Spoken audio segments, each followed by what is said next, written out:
everybody. I'm Trellis Usher, and you're watching PAX 8 Live.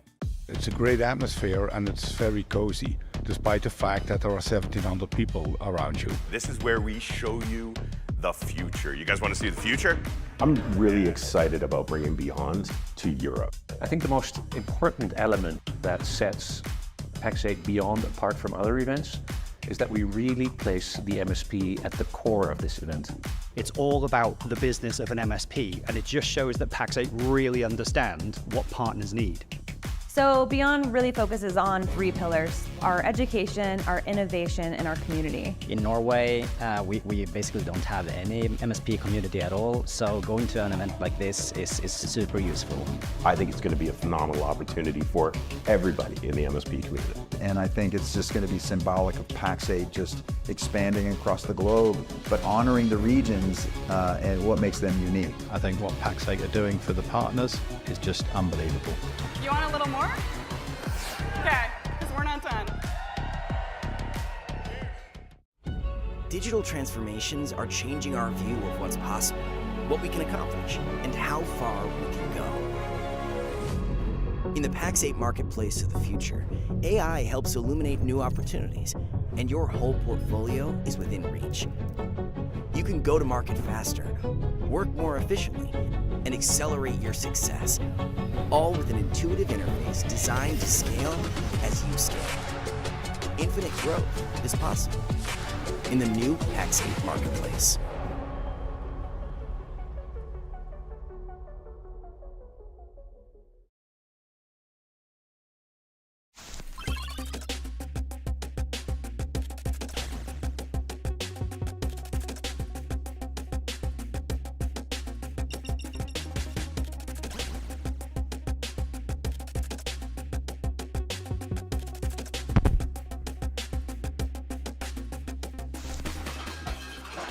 What's up, everyone? Happy Wednesday and welcome to the game on PAX 8 Live, the show where we talk about all the cybersecurity shenanigans you need to be aware of.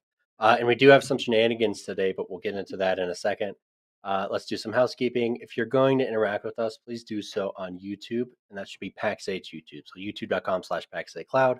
Our producers can see your comments, bring them up on the screen, and we can have a two-way conversation. That's much more fun. Don't forget to like, share, subscribe, all of that fun stuff. Don't forget to sign up for PAX 8 Beyond to make sure that Checks of Mind stays fat. And today we're going to be talking about the Hackening Project, what it is, how it's going. And we have a long list of guests, including Matt's dogs, and then Jason Slagle and Tom Lawrence. So let's not waste any time and get right in. Man, Dom, I'm coming to you from Tom Lawrence's basement, so things are good. Good equipment, good cameras. I got cameras Did you bring your lockpick set for when you're stuck later? Or? We don't talk about that, Dom. We don't talk about that. No, man, I'm excited about this show. I'm also excited about talking about failure today a little bit. So it's going to be a really good conversation about the Hackening Project. But I also have my dog here somewhere, and you kind of brought it up. Damers, hey, you want to come say hey to everybody? Come here. Come here. I'm tired. This is Dame, everybody. So we got a video of Dame. Dom, you want to kick over to that? Cars. Yeah. What's this video She about? does. Yeah, she does like cars. So we'll kick over to that real quick.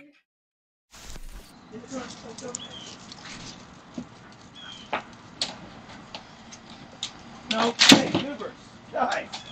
Hey, come over here. Come on, Goobers. Oh my God. What did you do? That was quite possibly the funniest thing I've seen all week. Oh no, all 3 of them piled in here like this was the trouble. Wait, what? I swear to God, it's going to be on that camera. It's so good. So Dom, this is how I know the world's broken. Is that video, guess how many views it's at right now, Dom? 3 million. Negative, Ghost Rider.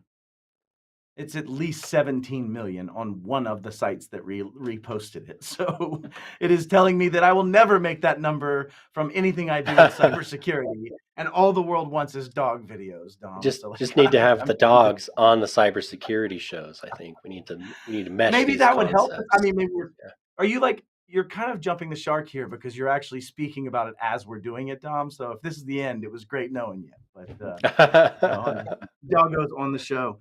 We've got an awesome clip. from Robin Harris here in a minute, but after that, I'm sitting here with Tom Lawrence and Jason Slagle, and we're going to jump in. And Dom, we're going to talk about the things we've seen, what we're seeing as patterns, what we're struggling with, what we've actually done, and we'll take the conversation wherever it goes and butt in and ask questions, and we'll respond. Dom, does that work for you? Let's do it. All right, let's hear from Robin Harris. Thank you. Are you ready?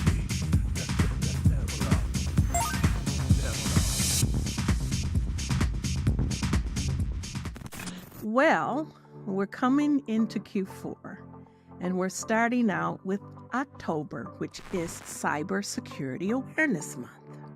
And this is a really, really good opportunity for us to remind our people, our staff, even our family, about some of the basics we need to just keep top of mind as we go through the month and as we start to get into the holiday season. And one of the interesting things we're doing, we're going to our ISO 2022, we're redoing our policies.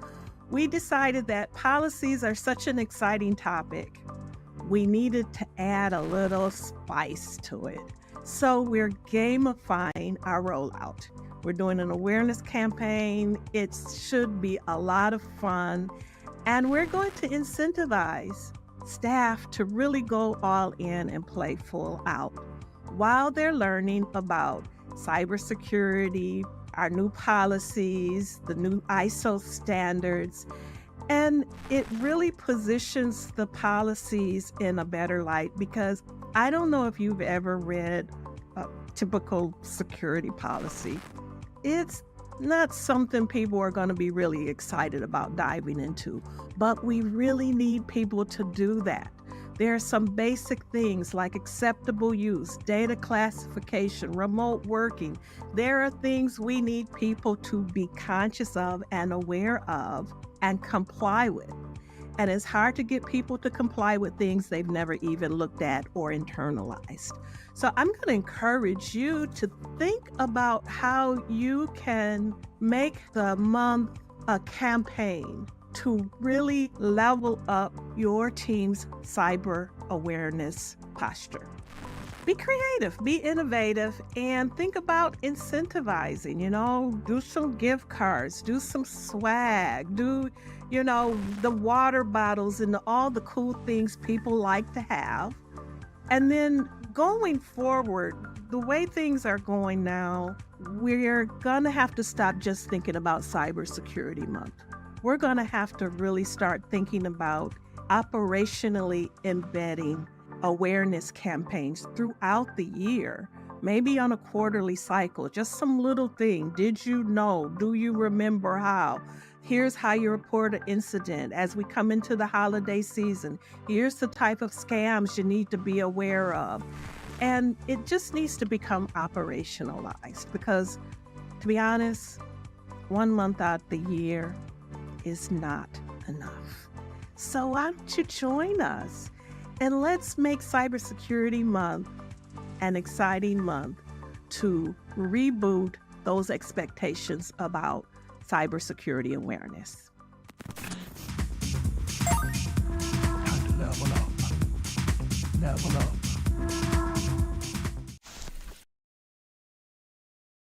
There's Dom. It's this way. Policies. There's Dom. Okay. Close. It's almost All on right. the first try. Well, we are back. We had a pop-up from Wayne Selk, if you'll bring that up real quick, because that's what we're going to be doing today, is doing this. So I'm glad he's excited about it. But what I'd love to do is let's talk about Slagle. I'll ask you, what is this project, right? Wayne Selk's looking forward to hearing about this and hearing this update on this project. What is it? What are we doing? And then maybe we'll talk about what it's going to be. Yeah. Which is really cool. So this was born out of the How I Would Hack You talk, which was totally an accidental thing that we got roped into. Literally by Wayne Selk. I would By actually Wayne bring Selk. this back full circle. Yeah. This is Wayne Selk's fault. It's your fault. You sent us down this path Back in 2022. Yeah. So we've been given this How I Would Hack You talk, and I probably at a bar late one night. We're like, what if we actually hacked MSPs, right? What if we actually did it? And we set out to do it earlier this year. We are making progress. Yeah. Not as much as we'd like, I think, and we'll talk about that. Which is good for the MSP community, I think. But yeah, it's basically we are We have 47 MSPs that we sent legal agreements to. We have 27-ish have signed the legal agreements. There's interesting reasons that some of them didn't. Some good reasons, some silly reasons. And then, we probably won't try to swing at all 27. It's just too, at least some amount. So let's talk about that. So first off, you have this self-selected, and what it really comes back to is we're going to do a talk, or a lot of talks actually out of this, as it turns out. But at least one talk is Wild West Hackin Fest, where Slagle and I are going to represent this group. Tom's going to be there for our moral support and loving for us, but where we're going to represent talking about the state of the MSP union and what we experienced going through this and what we learned going through this. So that's going to be the premise of the talk. So we started out by saying, okay, here's the 47 that said yes. Let's do passive things that we can do against them that aren't breaking the law, right? That without their legal agreement, we can do just like anybody else can do, which you're going to learn today. There's some new stuff. It's pretty neat. But then after that, we get down to the ones that signed. There was a good number of them, and I'm going to talk about this at Wild West Hackin Fest, that gave us reasons that they were not signing. And in some ways, we made the legal agreement so brutally one-sided. Like it was what? How much in liability? $100. $100. We limited ourselves to $100 in liability, right? And that's if we just destroyed anything with no guidance, no subnet. I would have said absolutely no to that agreement. Yep. And I'm not judging those that said yes. In fact, I think they are absolutely in the right vein of why they're doing it, and I love them with all my heart. It's trust in us is why they said yes. That's not it. Because of the agreement. Not because of the agreement. That's fair. Okay, Tom. One corked bat for having a little bit of fame in the internet space, but you're not wrong. But next, we get into what we started doing was spraying and looking at the infrastructure, looking for common threads and looking for things that kind of stood out. Anything that sticks out in your mind before we get going? Yeah, I mean, we'll talk about it more, but there definitely seems to be a pattern of MSPs buying MSPs and not taking down any of the old MSPs infrastructure.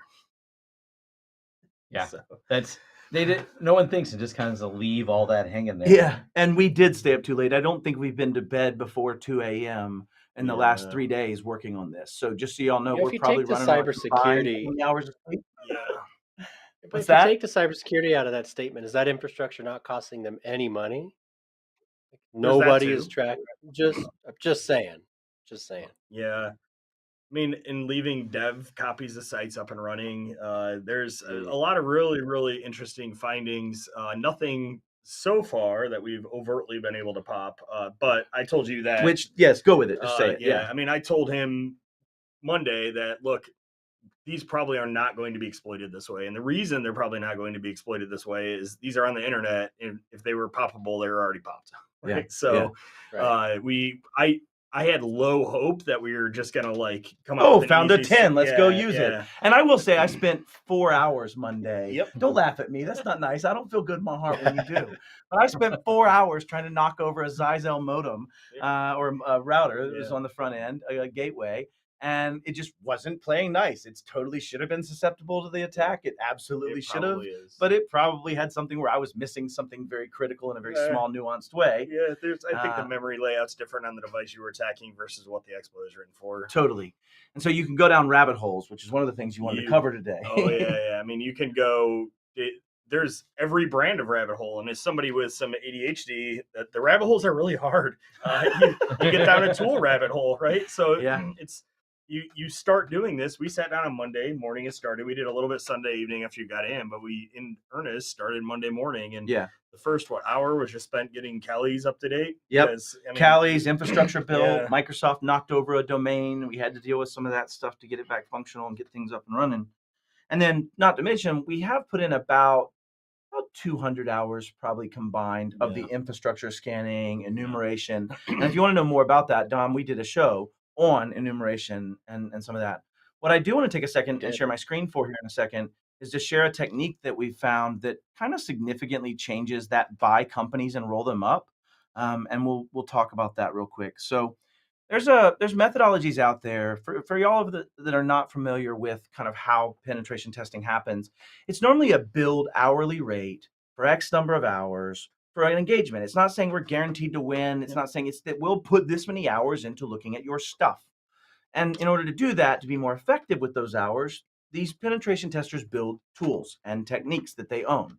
And a lot of them tend to come from Black Hills Information Security, and specifically the ones I use around identity are coming from Daft Hack or Bo Bullock. If you've never had a chance to take his class, you absolutely should. This particular tool, though, is called Trevor Spray, and Trevor Spray is not by Black Hills Information Sec. It's actually by another Black Lantern Security, and they put together some pieces of stuff from MSOL Spray and some pieces of other things. But what does it mean? Well, let's just cut to it. What you do is you would run a command saying, "Hi, I need to Trevor Spray for enumeration." Oh, I'm sharing the wrong screen. Touche. Let me fix that, y'all. Sorry.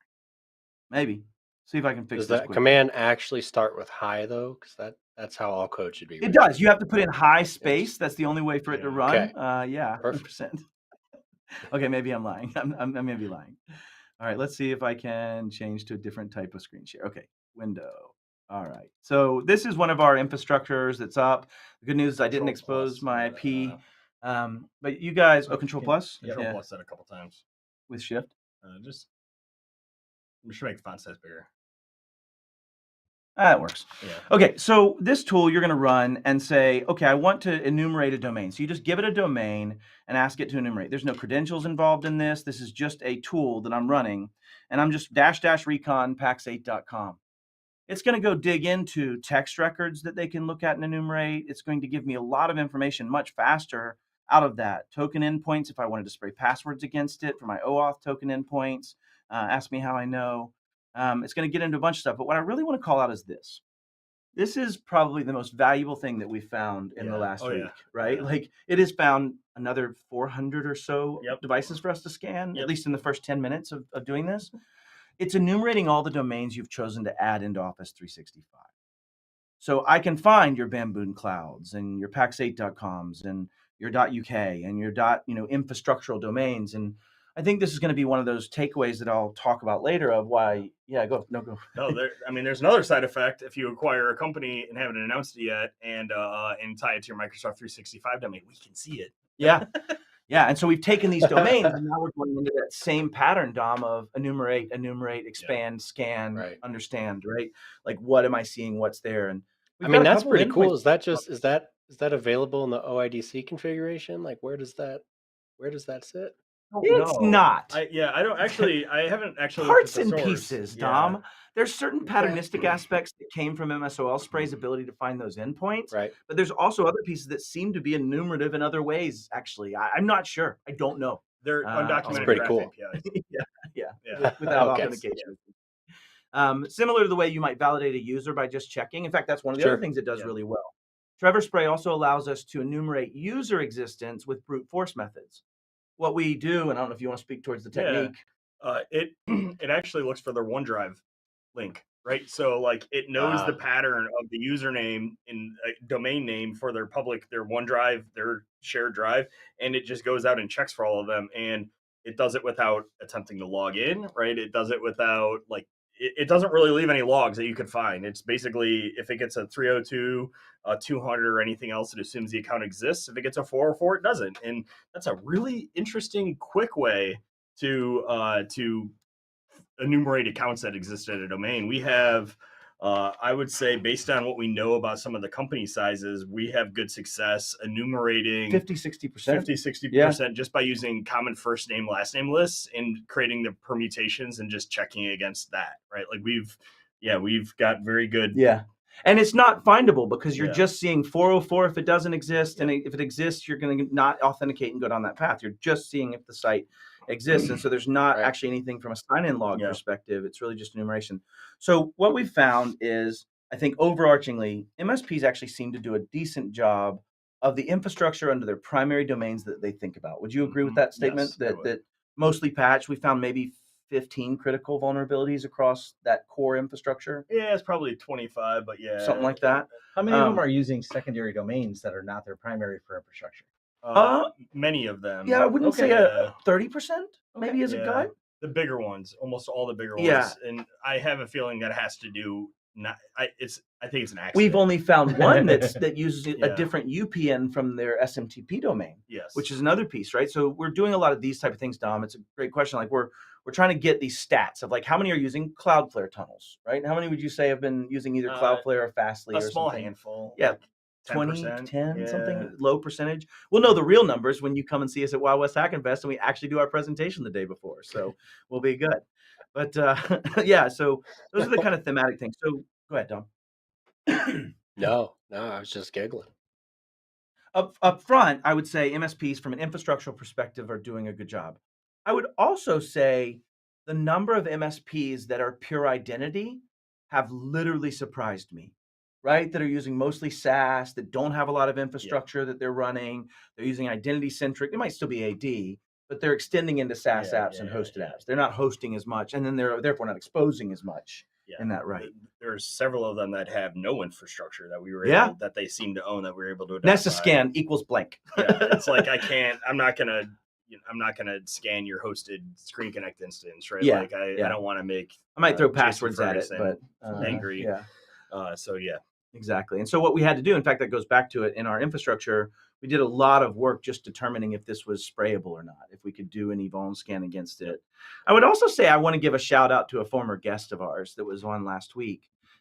They are still the only MSP. And if you're in our program and I'm wrong, please let me out. Don't go back and check and then say I'm wrong. I mean, if you know, but they're the only MSP that has actually found our scanning and said, hey, y'all, would you quit it? This is ridiculous. And our vuln attempts and our poking at their infrastructure. Nobody else has reached out yet. So it would indicate to me that most MSPs, if there were a concerted actor, would probably be unaware of most of it. Yeah. I mean, some of this is running infrastructure on the internet, right? Like you always get password sprayed. I just assume all the time that somebody's spraying passwords. But they didn't block it. us. They didn't stop the scanning. There's no auto block in that. And to give kudos, which you'll show, and maybe we're giving away before the talk, is they actually sent us back a RFC that was a joke RFC, Dom, for like an April Fool's. They sent us back 418, I'm a little teapots, 165,000 of them. From a hypertext coffee pot control protocol. Yeah, the hypertext coffee pot control protocol was used as a methodology. So that was fun. So general state of the union infrastructure, I think MSPs are doing pretty well. Now, remember, this is the subset that said, I think I'm good. Right? Like this is the ones that signed up. And they're not good. Like we just haven't had anything we've been able to action yet. That's true. There's a lot of 9s and 10s. There's not exploits available yet. In of the MSP market, there's really just, when you think about it, not that many people going to the events and these talks. So you're already a leveled up MSP if you're willing to come and show up at the talk at all. Just going to an event, be getting out there. So many of the MSPs I know in the area I live here, they've never gone to any events. Yeah. Yeah, 100%. And so we're at that top percentage of that top percentage. And even then, one of the things that I will say stood out infrastructurally is, holy God, and I might tackle this at the end of the show, but when you have infrastructure and you bought a company, like maybe you should get rid of some stuff. Like we found portals that go back to a broken database. They don't even work. They're just sitting there running. They're not a honeypot. They're in debug mode. So when you error them out, which you inevitably do, they spit out source code.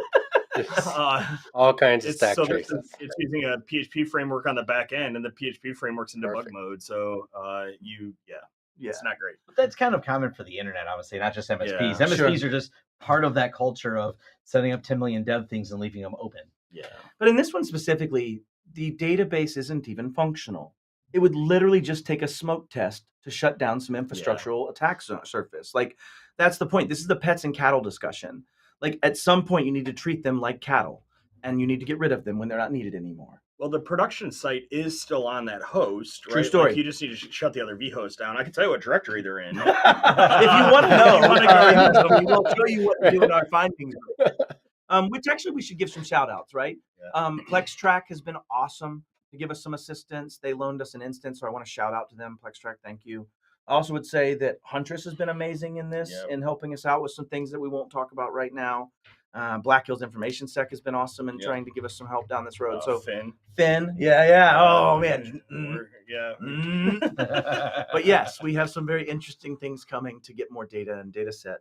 Wes. We can't. No, it's too much. Not Wes Spencer, actually, is who we're talking about. He's been giving us some moral support behind the scenes. That's fair. And maybe you never know. But also I want to say, since we're talking about t-shirts, I want to shout out to Tara right now. Tara's dealing with some bull crap. And I just want to tell her we love her. And, so I'm wearing my EmmyBot shirt in her honor. I had to move my beard for it even. Just so y'all know. Yeah, people need to make beard-friendly shirts. Yeah, like with the logos just 5 inches lower. That's yeah. it. Yeah, it'll look a little belly, but we'll get through it, right? No problem. Okay, so we think infrastructure is decent. Let's go on to identity, right? So we've already started touching on identity. What are we seeing universally? Like one of the things that I'm seeing, I'll say. Any thoughts come to mind around identity? First initial, last name seems to be the most common account pattern. And let's talk about the math of it, right? If I take 26 letters as the first letters and combine them with the top X names that are the last names, I have far less numbers of iterations than if I have all of the top X of first names and all of the top X of last names that can go way beyond 5,000, which means your iterations get from 130,000 iterations-ish to millions of iterations. And so now your scanning time takes forever. So what's the takeaway from that, Tom? What should MSPs do if they're thinking about that? First name, not last name. Yeah, first name, Remove the number of variables, make the variables larger for me to scan Work against. his first name at in most cases. Yeah, right? So we're yeah. like, Matt. I was trying to think about like we're only first name. You're like, I don't want to call myself out right now. If you use my email address, like that's what I'm stuck at. Like I know what we're not doing. Yeah. I didn't Jason expect at this Tom takeaway. I didn't expect this takeaway either. I hadn't even considered that. I didn't. I was M. Lee. Yeah. I mean, I was mad at one point, and I think the point is until you, and this is my takeaway from this, and I've said this before. This is just further justification of it. I'm actually not a great hacker. I'm decent at best. But what I have learned through learning these techniques is what actually makes a difference. If I have to scan all of those passwords times all of those individual unique passwords I might be thinking about, I now got into the billions of attempts You ran the versus box out of millions. memory trying. Yeah, we did. We crushed an entire box. We had to up our subscription and whatever awesome Bastion hosting platform we were using. So I would say if you're listening, a good takeaway would be do add those longer names, but don't make it convenient that I can still sign in with my shorter name, right? Change the UPN and ensure that you can't sign in with those aliases, which is usually the case. Yeah. But we have noticed that a lot of the places we were scanning, we found better success scanning some of the old names that weren't converted because of that shorter number of them to hit. So we had a higher chance of catching the bill that you left be Bill. And I am talking to the CEO usually when I'm saying that. I mean, just not you guys. That was just a weird head turn. Oh no, you. What else did we learned too? Because one of the other things we talked about was token theft and false assumptions. There, anything you want to share on that? Yeah, I had assumed our conditional access policy was set up in such a way that token theft wouldn't work on us, and we, in testing the phishing infrastructure, definitely proved that wasn't the case. Yeah, we definitely I created a test account in our domain, and we phished it with EvilGenics, and we got the token and were able to use it. And Matt sent an email. Yeah, I did. I did send an email because that's what one does. So I think from an identity perspective, when you think about your SSO infrastructure, and if you're more technical watching this, you really want to make sure that you're really hammering down those conditional access policies. Yep. If you remember, Meister does a great job with this, right, Dom? We had Merrill Fernando on, and he has an entire framework for testing your CA. Yeah, I just saw today too. I think that's in CIPP now. I think they integrated Meister right into CIPP. That's epic. Yeah. Oh, that's epic. It also lets you apply templates across all your children. And now there's no code failure. And Kelvin's really deep with those humans, so that's actually an amazing announcement. If you're not aware of CIPP, great call out, Dom. You should be on CyberDrain Improved Partner Portal for CIPP if you're not. That's a MattLee approved statement. So we have identity and we have this false assumptions thing that I'm finding. And I do believe that some of the things we'll be doing in the near future around phishing and around some of those explorations that we're doing. Yes, if you're one of those signees, we might be doing some phishing soon. So giving you a fair warning to be ready for it. There's also some unique techniques that are out there that I don't want to share too much yet, but I will say there are ways that I could deliver phishing to you that you will never interact with my infrastructure, and I will have more power than I've ever had, courtesy of Daft Hack and Graph Runner. So if you want to get ahead of it, go look at Graph Runner and see what your defenses might be against what I'm doing. And I will share that real quick if you want to go back to my screen. We've been using a lot of tools, again, from Daft Hack, one of those being MSOL spray, right? MSOL spray is awesome because it allows us to take a credential and spray it against the Microsoft Online endpoint to check it. I want to make very, very, very clear note of this statement, Jason. Yeah, so that's actually one of the more surprising. Like, I'm surprised people haven't reached out to us yet because we've locked out a non-zero number of accounts. I think we're up in the 40s at this point. It's in the high 40s. Yeah. some smart lockouts, so Yeah. obviously not affecting the user. And I would also say it tends to make me believe that those account lockouts have very long token lifetimes, and that a lot of the things they're seeing aren't being impacted potentially, depending on what they're doing and what system they're in. I'll also note that IPv6, this is the best use case for it. Let's talk about it. You brought this to help us. Yeah. What did you bring us? Yeah, well, so when we set up the IPv6, you have that many more IP addresses to come from, and then the tools automatically will rotate them for you and come out of a different IP address each time. It's built into the tooling. And there's so many IPv6 addresses, so you can just rotate through them. You can get a /64 assigned to your cloud a instance. lot of addresses. It's 15 quintillion addresses, so you will never make a single request. What does that do? What does that help us with? Why are we doing that? It defeats Smart Lockout because Smart Lockout considers the source IP, and every single request we make comes from a new source IP. So we never trigger Smart Lockout. And Microsoft is so kind as to let us use their IPv6 endpoint for authentication. So thank you. I really appreciate that. Another reason to turn off IPv6. It is maybe a reason for that. I don't know that's in our control there, but for sure. Security help. Maybe we should just kill IPv6, Tom. That's all it is. We can just carrier grade NAT this thing. It's working. I'm leading the charge on that. I've got a lot of angry people on Twitter. Yeah. So I bring it up a lot. Every time I tweet about it, there's always angry people on Twitter, but they're angry at me for that time. Yeah, specifically in Specifically this on case. that. So MSOL spray has been effective, but really what's magical about Trevor proxy and just into that IPv6 is you can put Trevor proxy and Trevor spray, specifically Trevor spray in this case, on a host with all the addresses and just say randomly use any of these addresses between this space and IPv6 as our routing. And they're all routable back to host. That's kind of the beautiful part about this IPv6 aspect. So that lets us get us through that with Trevor Spray. And Trevor Spray is really looking at me trying to find accounts, me trying to find email addresses, not so much trying to password get in at this point, right? It could, but today it's not what we're using it for. Instead, what we're using a combination of MSOL Spray and Fireprox, which is another amazing tool. If we'll bring that up real quick, I'll share it. Fireprox is another one of those by Black Hills Information Sec. I believe it's also Bo Bullock. It's under Daft Hack. No, USTA ready. I'm sorry if I stole that attribution, but it is another Black Hills information tool. And what it does is it takes advantage of the fact that you can, in AWS, make an API endpoint gateway that I can call that will simply just from itself reach out to an address you ask it to go to. If that address happened to be login.microsoft.com, let's say, I could just call that API with parameters to pass to that variable field, and it will come from a new address every single time on the outside of AWS's infrastructure. In fact, they actually have a legal agreement that you must have with AWS in order to use that infrastructure that way for penetration testing that basically says you own the infrastructure you're testing or that you are testing infrastructure with legal agreements and rights. It is also has a side benefit of some key places whitelist the AWS IP space. Same thing. If we could do a similar thing with Azure, I wonder. Actually, we can. Yeah. Yes, we can. We can. Yeah. In fact, there's a neat mail delivery trick I'll show you that I learned from Bo. So absolutely, we're going to get some mail in people's boxes without hitting their spam gateway at all, in a way that Microsoft knows about and hadn't fixed yet. So, I guess what I'm getting at is there's a lot of modern tools that one of the things that I didn't expect was how much of a learning curve I actually was going to have on both the Linux aspect, because I'm not great at it. Jason's already laughing because how terrible I am.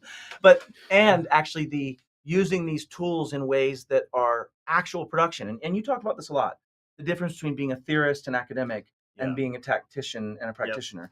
Talk about that a bit. Yeah, a lot of these, we talk a lot, and a lot of the things we bring up are theory, right? It's like we know of these tools, but we've never actually used them. I hadn't used my hacking specialty is more binary analysis, exploitation, reverse engineering, that kind of stuff, right? Like I'm not deep in the identity stuff. I love identities.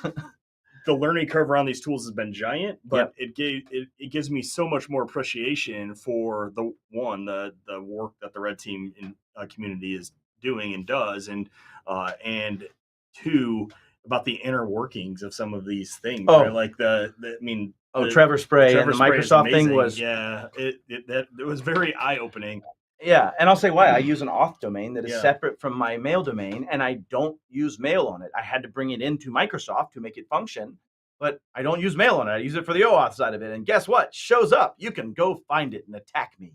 Yeah, and that's unfortunate, right? And that's but yeah. But it's not right. So I think that you bring us to a very good point, though, which is unless you're super targeted Hmm. one's doing that. Yeah. Right? Like, And common tools will yeah. find the super targeted. I would Yeah. expect to see a Huntress or a Blackpoint or Microsoft 365 team have already probably seen and alerted to some of our stuff. In fact, if you're Yeah. out there watching and you're using one of those services and you're part of our hackening, let us know if you've seen some of this Microsoft spraying. We've been not hiding it. It's been Yeah, coming from no. horrible domains Yep. that should not do that.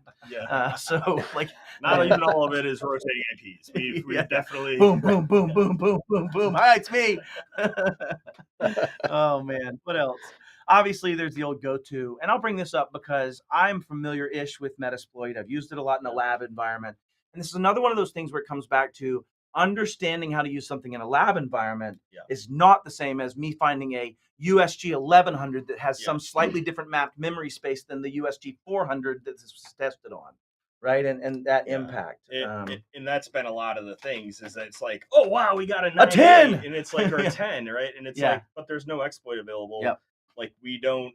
This is a theoretical attack, right? Like neither of us have the time to sit down and actually try to write a proof of concept and exploit against this, documented vulnerability.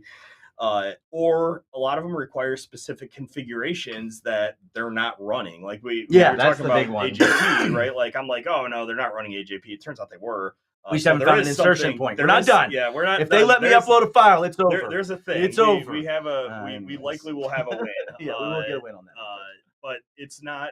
It's harder than it seems, right? It's not It just is. press button get root. Yeah, it's a lot harder than it seems. And I think to your original point, if it was just press button get root, then the opportunistic scanners would have already done it. Right, and that's what we're dealing with here. It doesn't mean we can't do it, and it doesn't mean that if I didn't get some people like our former web app pen tester, that's what they do all day, to spend time on it, we wouldn't actually win. Which goes back to, if you're not using the infrastructure, shut it down. If you're not using the systems, shut them down. Don't leave those vhosts up. Don't leave those things up unedited. And I am doing some exploratory web app testing. We found some things. We've got some things. Yeah. We are Burp Suite. I've swung at a bunch of these sites with Burp Suite. So another thing somebody should have been- detected that no yep, one is, yep. to my knowledge, detected yet. Nope. We are, and I will likely get a win in one of those portals For sure. We have a few friends that are in this space. What we should do is, we know the IPs we're using. We should give them to them and say, let me know when someone reports us, when one of the tooling. That's a great call out. When do we end up in like the big ones like Census? when do we end up on Gray Noise or anything like that? Well, yeah, and you brought up a great conversation. Like, it's a constant fight. In fact, the reason Black Hills hasn't done more with us is they're afraid to burn their TTPs. Right. They already have things that are working that wouldn't work after they show them off. And so a lot of the work that I've done has actually been things like this. If you'll share my screen again. This is an article by Jack Button, January this year, and it's been updated in some of the chat groups that I'm in. But basically trying to hide my Cloudflare, try to hide my EvilGenix attack. If you've heard about EvilGenix or EvilGenix, it is a man-in-the-middle proxy or an AITM proxy that Microsoft can't stop with the traditional stuff until you're using FIDO tokens or other things that are passwordless that are in that FIDO resistant or phishing resistant methodologies. And we covered that a little bit before and several times with Merrill. But EvilGenix is now found so quickly by Microsoft, and it's because of their DFB presence and Defender for Endpoint presence that they now go, asset went to AITM, AITM went to Microsoft, we don't know AITM, problem. They're looking at headers, they're looking at the way it behaves. And so what this has been, we've been doing this, we've burned 3 sets of infrastructure now of Microsoft, hours of it. And so it's a constant race to keep good infrastructure up, and maybe it's just me not being good enough yet. But it's obviously a problem that people are writing about it constantly. Of now it goes through a Cloudflare front end. In fact, I don't even mind. I do mind showing it to you. Don't do that. That one's not getting shown. Yep, You can see it next update. Yeah. After we've run this. But so far we've done infrastructure and we've done enumeration of identity extensibility. We also found tons and tons of old infrastructure that are still tied back to legacy creds that we're going to start spraying. And we're going to start using a lot more of our dark web dumps from good friends that can help us get there. Things like what Britton White does, where he's digging in those databases and finding creds. We may employ some of those things to find recent creds to test against those ancient systems. So if you are part of this group and you're being tested today, I don't mind losing. Go fix the stuff we've talked about. Like, go deal with the things we're already kind of seeing and make it on your poem of list of things to do. And one debate some people may have is saying, hey, those creds that are there are old. Yeah. Back to old infrastructure still up from the, the pre-acquisition mergers and things like that. Like, oh yeah, we left all that up, but we rolled them on the new side, but we happen to use these creds still on the old infrastructure, and some of these dev things, it might be still in use there. Yeah. We've come across treasure troves of new infrastructure to start scanning. Like I thought the first 3 weeks of work I've put in were good. We now are starting again, which again leads credence to why are pen tests so expensive versus an automated pen test? Pen tests are expensive because it takes human ingenuity, time, new tooling, constant updates against infrastructural challenges, all of those things. They're expensive for that reason, if that makes sense. And I have a newfound appreciation for that. There was a comment from Lanyap IT that said, the hackening, I'm so bummed I couldn't participate, but excited to see some results. They might have an opportunity to participate if we could scale this, wouldn't they? Yes. Let's talk about our meeting with a certain head of a professor. Of college. I have adjunct faculty at UT, University of Toledo, from time to time, and we got to talking again, the same way this was born, having beer at dinner. Yeah, pretty much. And we met with the head of cybersecurity at the University of Toledo about letting their students do this. Right, so we've got the legal agreements in place. The students could use it as a capstone class where they actually do the work and they write the report at the end of it, and we protect them. No university is going to sign that agreement or give directly. that agreement. There's too much liability, right? And the university won't accept it. But we can hold that liability and hold it away and let some cybersecurity students. And by we mean CyberRise Inc. that Robert Chiaffi and Jason Slagle and I at least got off the ground, but we're looking for a lot more people. We'd love to have others involved, and we're going to be more to talk about that as time comes. Speaking of which, on the drive down, we should brand the presentation CyberRise. Oh, yeah, 100%. That's it, CyberRise. But CyberRise is going to do a lot more good in this community. We're going to use that as some legal protection and ensure a lot of that to allow some universities to say, hey, maybe we can use universities and students to go through and learn some of these techniques in a more tactical, practical manner, right, where they're actually getting to test it on real things. Give them some good guidelines of things they can't do so they don't break operations and take down, an MSP's capabilities. But what if we could use the academic growth that we're trying to drive in this world to additionally drive their capabilities and also secure us at the same time and reduce some of that overhead without having a $30,000 pen test cost as an MSP? And what if you eventually got enough density of those colleges doing it that you could even have comparisons of students' capstone projects of Dom was better than Matt at this. Here's my report. Have a nice day, right? Make a CTF out of it almost. Yeah, almost in that way. So I don't know. We're getting close to it. Topic-wise, we've pretty well covered at least what we're up to and have done at this point. We're getting to the identity stage. We're having to go back and double our work because we found so much infrastructure. We hadn't scanned it in the first enumerations. And that Microsoft connectivity, if you've missed it, was such a big part of that. Because even if you had bought a domain that you stood up as an infrastructure and put email on it once, I couldn't find that in other ways as easily unless you link it from your website. Another one, actually. Why don't you talk about this? What did we do first? We went to every website. A couple things I learned. All MSP websites look the same, including ours. Pretty much. Pretty much. I'm like, wait, that messaging is exactly the same as ours. And a lot of people link. We're able to tell what tool stack you run. Like, are you in the Kaseya ecosystem or the ConnectWise ecosystem or Ninja or Halo? Like, we're able to usually find all that off of your website. And if you use an infrastructure domain, you may link to it, right? And so we were able to discover several infrastructure domains just by following links off of the marketing website. Yep. And that's going to be part of the talk is what data do you choose to expose? And it really is a attack surface versus protect surface conversation. Like, you have to protect everything. You don't have to show everything to everybody. And that is something where one could reduce that attack surface by not necessarily doing it. And the reason we do it is to make it convenient, right? Like, hey, how do you get to my help button? As the guy who talks about all his tools on YouTube. There is a certain irony in that. There might be an entire list in my forum somewhere. We made it really easy. That's fair. The point is, I think, when you do that, it just makes it easier, at least, to start figuring out what I might do to attack, what things we're going to be doing. And that'll be in later iterations of this. We have this agreement till the end of the year with these current MSPs. So we're going to try to be very thorough and give a lot of that to most of these MSPs to at least have some findings and things we found that they might want to improve as a way to improve. So the talk's in 2 weeks, but we will continue once it's done. That's right. Yeah, this is a mission for us at this point, and actually quite fun. I was going to say we came to it at the same point. Like, I didn't get much work done because I stared at a screen for about a bunch of hours. So and it makes the days go really quick. It reminds me of doing a CTF. It does. It's very much in the same vein.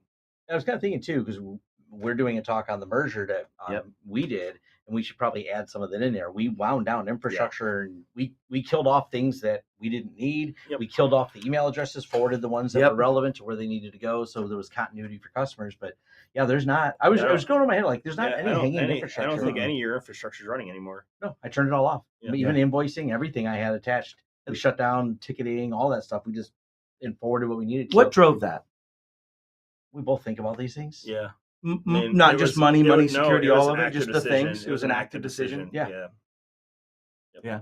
I think that's it. I mean, in my mind, it really is. If you're going to buy companies, I've always been an integration guy, right? I've always believed integrate, destroy, reduce attack surface. But it's really plain. We'll probably get our biggest wins out of a lot of those acquisitions. I think so. Yeah, is what it feels like. And the other thing is you can just search. We showed you in the show with Dom and I during our enumeration that you can just search. Such and such MSP acquires MSP. Yeah, that's what I was searching for to get a list before we. Now we found this. Now we have a great way to do it. But before it was take an MSP name and then just do acquisition or acquires, right? And then you do you search PR sites. Yep, just Google dorking. Google dorking. You find a ton of them. So, all right. Any closing thoughts, Dom? Anything that this sparks for you? Is it surprising for you, Dom, as to what we're finding with the MSPs? What are your thoughts? I'm impressed that you guys are impressed with what you're finding, right? In terms of some of the basic hygienes. I'm also not at all surprised that we are finding 9s and 10s in some challenges with patching, and it's in the realm of what I expected. I'm super excited to try out Trevor Spray because that's a cool tool. So that's a fun one. I'm glad I was introduced to that. But yeah, I think all in all, I was totally expecting you guys to show off a train wreck, and it doesn't seem like it's as much of a train wreck in terms of what y'all are finding. You broke this on me Monday, and you waited a long time to break this on me. I don't know if that was intentional, but what did you say to me on Monday about this? I'm pretty sure I said on Monday we're unlikely to get a win this week. Yeah. Because if like we will make progress, but there is no low hanging fruit because it's already picked. Yeah. And it's true.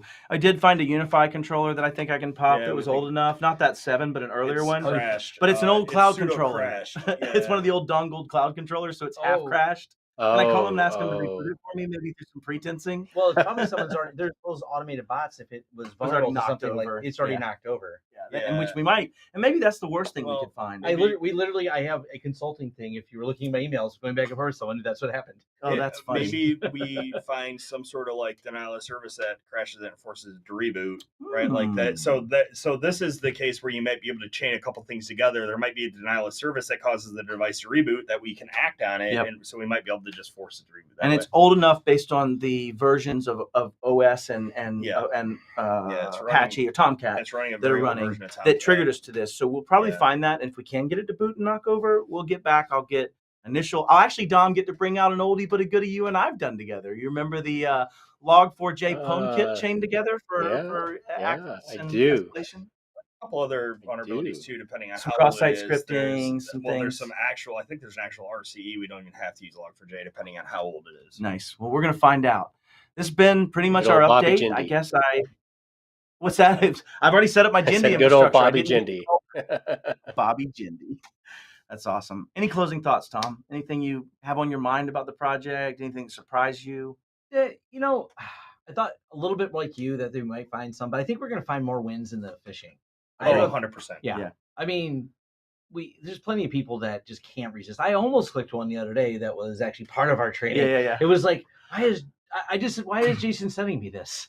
And they're like, because it was something it was almost like they read our mind to the conversation we were having about analytics on the website. It was the invite for the Google Analytics, which I actually don't have access to for CNWR. So I got an invite for him. I'm like, oh, cool. I've been wanting that.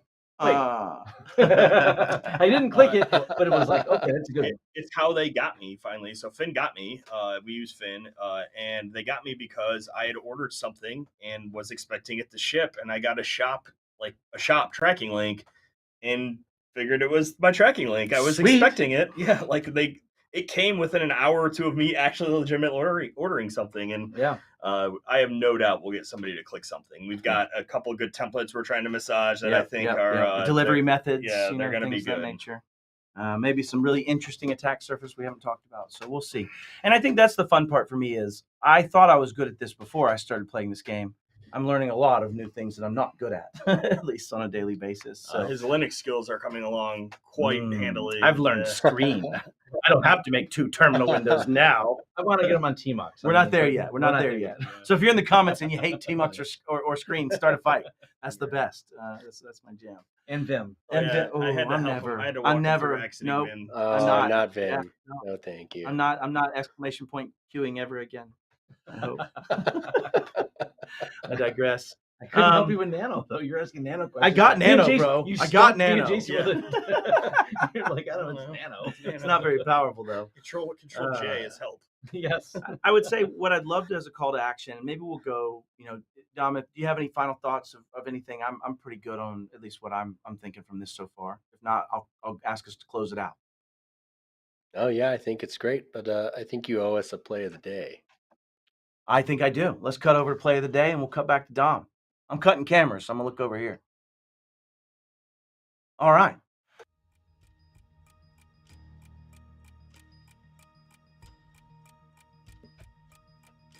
You'll minus that. I'm probably wasting my time. Hold on, 8 seconds. Okay, I got it. All right, so play of the day.